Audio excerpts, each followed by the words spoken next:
A very good morning to all. Today we will discuss about angular momentum of many electron atoms. The addition of orbital and spin angular momenta for many electron atoms is much more involved than that of a one electron atom. For many electron systems, only the electrons outside a closed shell, that is the valence electrons, contribute to the angular momentum of the atom.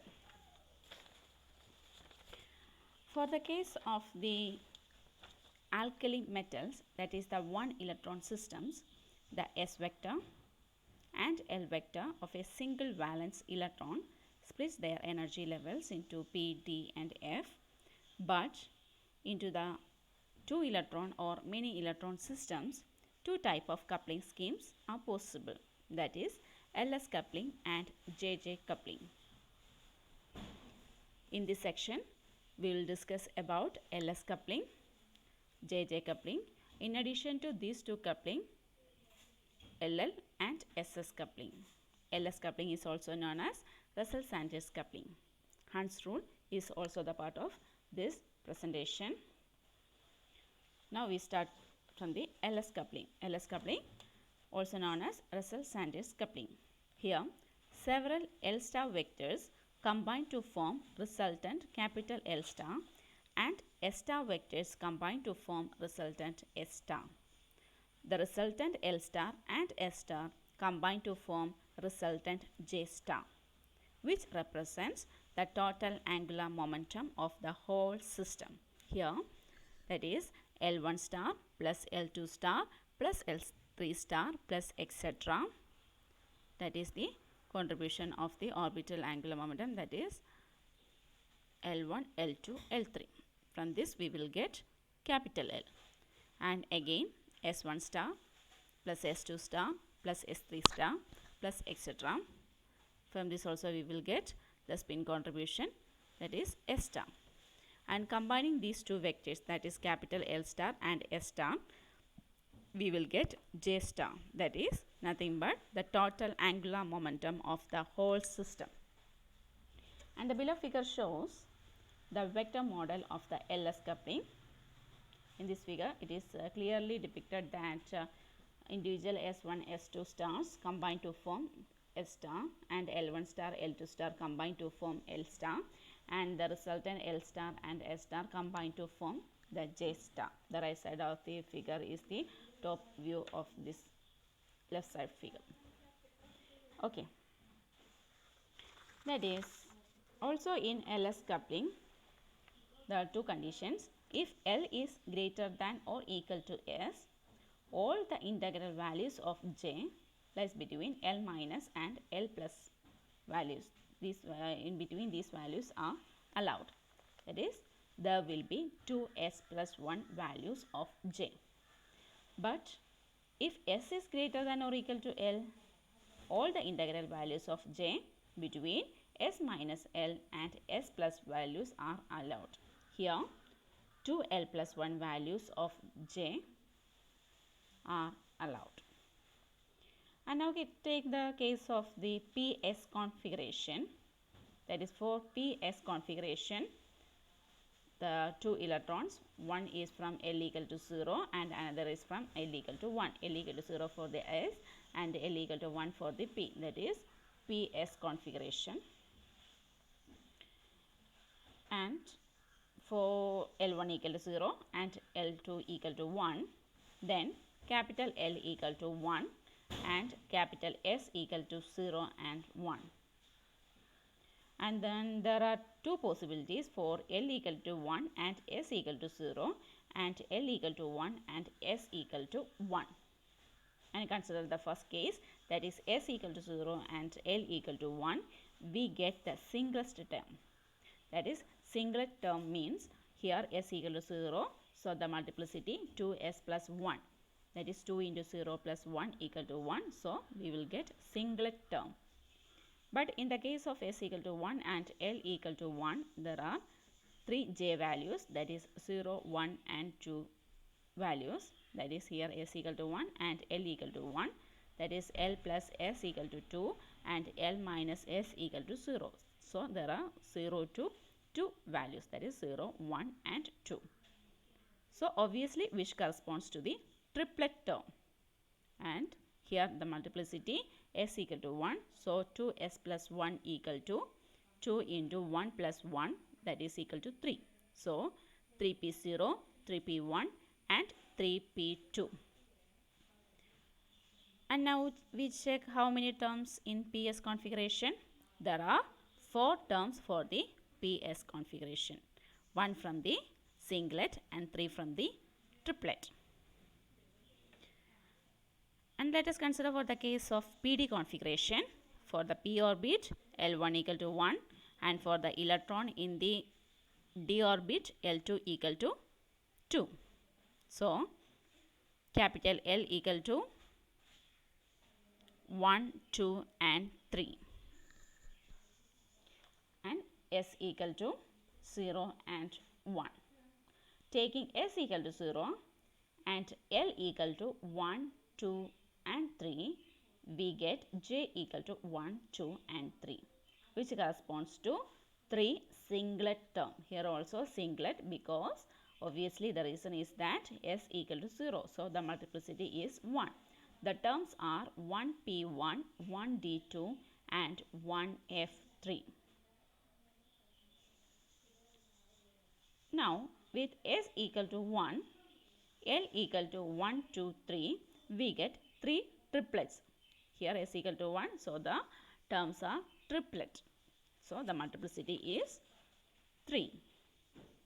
That is 3p0, 3p1, 3p2. That is for L equal to 1, J equal to 0, 1 and 2.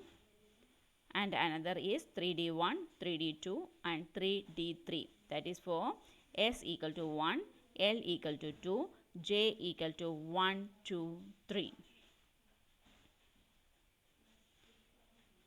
And the final is 3f2, 3f3, 3f4. That is for when S equal to 1, L equal to 3, J equal to 2, 3, 4. So there are total of 12 terms for the PD configuration. Now LL coupling. Consider a 2 electron systems. Let the orbital quantum number be L1 and L2.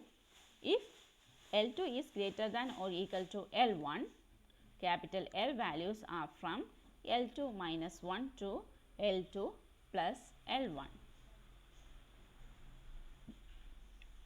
Let L1 equal to 1 and L2 equal to 1. Consider the case of the 2 electrons. Both are lies in the p state. Capital L equal to 0, 1 and 2. Obviously the terms are S, P and D. And now the case for the electron be in the p state and another electron in the d state, that is L1 equal to 1 and L2 equal to 2. So again the capital L equal to 1, 2 and 3. And the corresponding terms are P, D and F. And for the 2 electron system, both the L need not be the same. When excited, that may be different. And now consider the case of SS coupling, that is spin-spin coupling. Here S1 equal to half, S2 equal to half, S3 equal to half, etc. The resultant S may combine to form 0, 1 by 2, 1, 3 by 2, 2, etc. depending on the number of the electrons and also the direction of their spin vectors. That is, for example, if S1 equal to half, S2 equal to half, both the spin vectors are antiparallel, we will get surely S equal to 0. But if they are parallel, what happens? We will get the spin vector capital S equal to 1.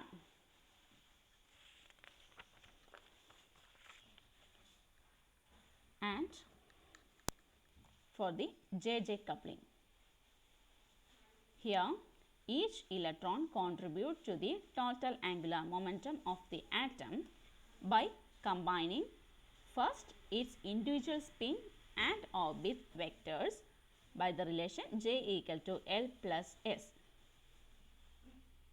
The total angular momentum capital J is the sum of L1 plus S1 for the electron in one state and L2 plus S2 for the second, etc. We will get J1 plus J2 plus etc. equal to capital J.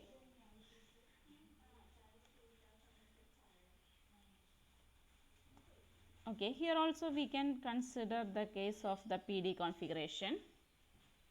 Yes, PD configuration. Here L1 equal to 1, S1 equal to half and L2 equal to 2, S2 equal to half. That is one electron in the P stage, that is L1 equal to 1, and another electron in the D stage, that is L2 equal to 2. That is for the P electron, J1 equal to half and 3 by 2. For the D electron, J2 equal to 3 by 2 and 5 by 2. And combining all these four values, there are in all possible values we will get J1 equal to half, J2 equal to 3 by 2, and the next way is J1 equal to half, J2 equal to 5 by 2, and J1 equal to 3 by 2 and J2 equal to 3 by 2, and J1 equal to 3 by 2, J2 equal to 5 by 2. There are four possible ways. From the first way we get capital J equal to 1 and 2, for the second J equal to 2 and 3, and for the third J equal to 0, 1, 2 and 3, and for the final, that is J1 equal to 3 by 2, J2 equal to 5 by 2, we will get capital J equal to 1, 2 and 3 and 4. Here the total number of terms is 12. And also remember that for the LS scheme also we will get the total number is 12. Here also for the JJ coupling, here also we will get the total number of term is 12. That is, for a particular configuration, the number of terms in both coupling schemes is the same. And when the coupling is JJ and LS are no longer constants, then each term will be designed by writing down the two J values in parenthesis followed by the resultant capital J values as a subscript. Example, 3 by 2, 5 by 2, they are in the bracket, and the subscript we can write 1, 2, 3, etc. When the electron configuration is required, it will precede the values. Example, for the 3D and 4D, 3 by 2, 5 by 2, and after the parenthesis as the subscript we write 4. And consider for the above case, for the PD configuration, how can we denote the terms? We will check. That is for the first term, that is 1 by 2, 3 by 2, write 1 after the parenthesis, that is J1 equal to 1 by 2, J2 equal to 3 by 2. Here J equal to 1, and for the J equal to 2 by 2 we write 2 after the parenthesis as the subscript. So for the second term, J1 equal to 1 by 2, J2 equal to 5 by 2, J equal to 2 and 3.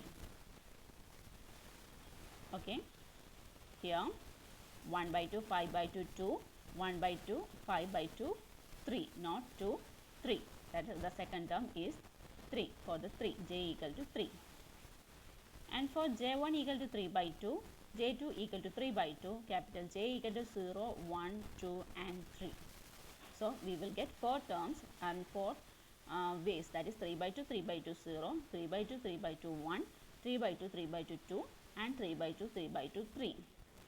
And for the final, J1 equal to 3 by 2, J2 equal to 5 by 2, J equal to 1, 2, 3 and 4. For there are 4 possible ways, that is 3 by 2, 5 by 2, 1, 3 by 2, 5 by 2, 2, 3 by 2, 5 by 2, 3 and 3 by 2, 5 by 2, 4. Now we will discuss about the Hund's rule.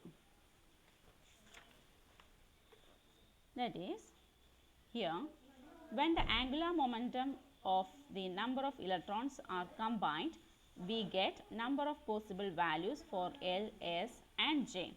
Of these, which one has the lowest energy and the order in which energy increases are governed by Hund's rule. That is, this rule is applies only LS coupling only. This rule helps in deciding the relative order of the different energy states for a particular electron configuration. It states that out of all the terms with the same L value arising from any given electron configuration, the term with the highest multiplicity, not that, suppose all the terms with the same L value arising from any given contribution or configuration, the term with highest multiplicity, that is with the highest value, obvious that the highest multiplicity, it has the highest S value, which lie deepest,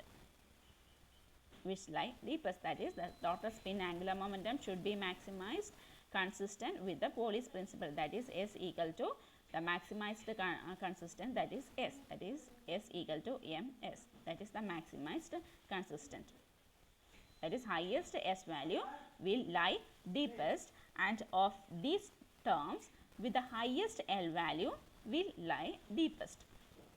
That is the term, if we choose the term 1p1, 1d2, 1f3, see this figure, 1p1, 1d2, 1f3 or 3p2, 3p1, 3p0 or 3d3, 3d2, 3p1. And among this 1p1, 1d2, 1f3 and 3p0, 3p1, 3p2, which one is the highest multiplicity? Obviously the three, that is the triplet terms which has the highest multiplicity. So that terms will lie deepest in the energy contribution. And among these triplet terms, the highest L value, that is here 3p1, p terms, d terms and f terms. From this, the highest L value has the f orbits. So that terms will lie deepest in the energy states, that is which has the lowest energy. Here the triplet terms of the f orbits have the lowest energy, and again triplet terms of the d orbits have the next higher energy, and finally the triplet terms of the p orbits have the most higher energy, and the singular terms also have the highest energy compared with the triplet term. Okay, thank you for watching.